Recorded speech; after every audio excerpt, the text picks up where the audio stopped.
Well, hello, everyone. Welcome to another episode of Ask Pastor Keith, Ask PK, Ask Pastor Keith. And welcome. How are you doing today? I'm doing fine, thank you. How are Oh, you? I'm doing all right too as well. So, shall we get to the question? Sure. Okay, all right. So, the question for today is how do you love your spouse when they're unlovable? Very good question.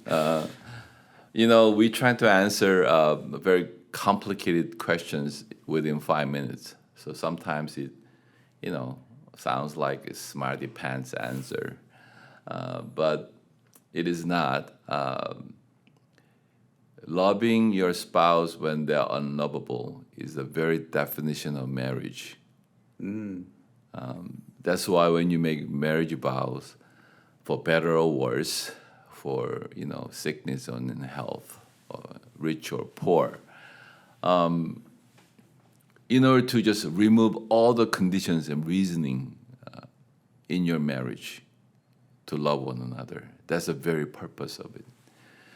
So with that, I'd like to give you a little bit more biblical answer to that, and that is in the Bible it talks about love, and then in the Greek language there's 4 words for love. One is most exclusively for family relationships. Mother loves a child, and filial, piety and things like that.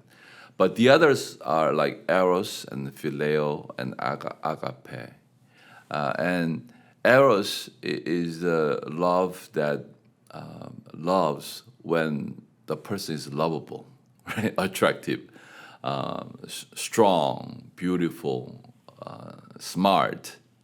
There's an inherent value this person is attracted to, and therefore loving that person. It's eros.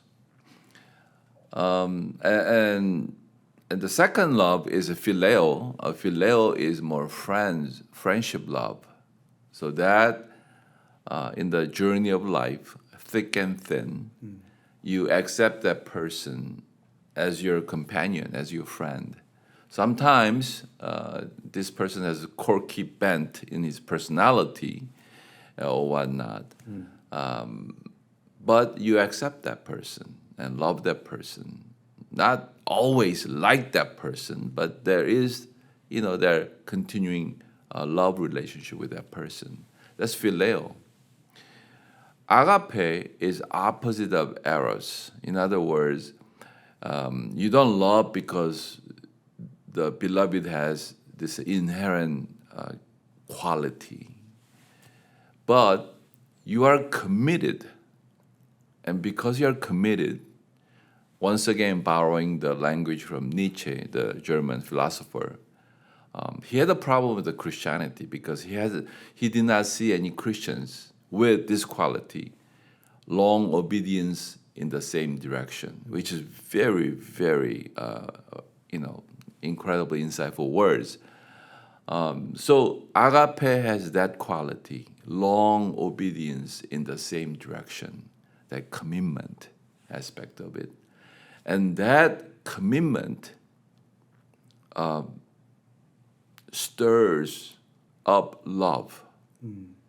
So eros, we are attracted to that person because of the inherent quality, and because of that attraction, our commitment comes.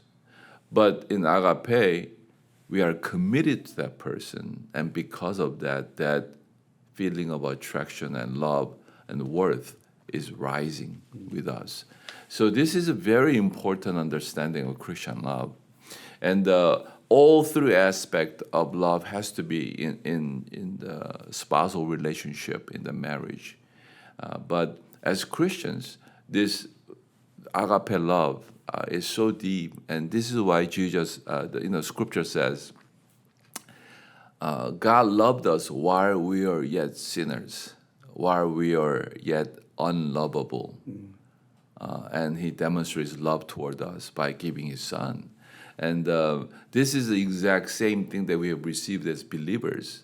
And because of that, we practice it in our marriage in that way. So how do you love your spouse when they're unlovable? That's agape love. That's marriage, pretty That's much. marriage. I like that answer. Oh my gosh, long obedience in the same direction. I'm gonna talk to my wife about it Okay. tonight. All right. All right. Well, thank you so much for tuning in to another episode of Ask Pastor Keith. And so continue to join us each week on YouTube or wherever is shown. And so we'll see you next time.